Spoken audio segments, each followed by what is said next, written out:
Good morning mga ka-lods. Sa ngayon mga lods, ituturo ko sa inyo kung paano magkabit ng hamba na kasabay sa pag-asintada ng hollow blocks. Tulad nito mga ka-lods, yan o. Yan. Yan, sinabay ko mga ka-lods yan sa asintada ng hollow blocks. Tapos dito mga lods, yung tip ko lang sa inyo, yung matibay na paggawa ng hamba ganito.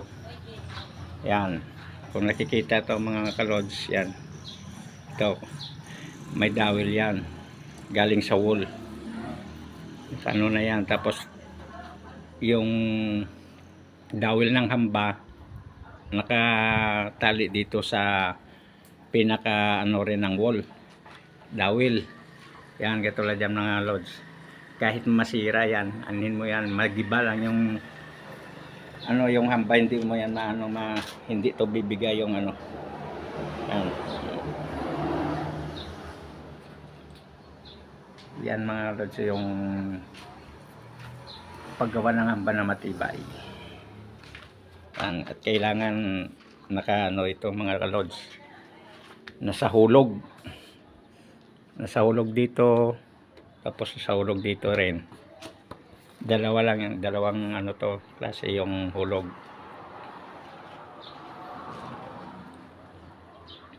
Yan mga ka-lods, kahit ano yan, tibay na yan mga ka-lods. Pag nabuhusan pa to mga ka-lods, yan siguradong sobrang tibay nito.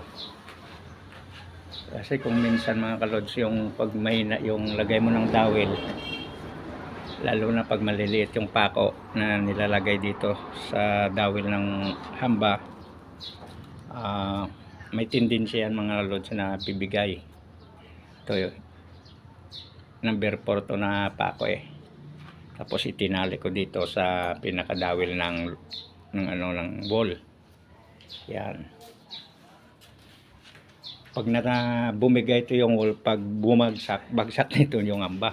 Hindi basta-basta tumano yung hamba. Ganun katibay mga lods yung gawa ko. Yan ako nakikita nyo. Yan. Yan ang mga lods, tip ko sa inyo.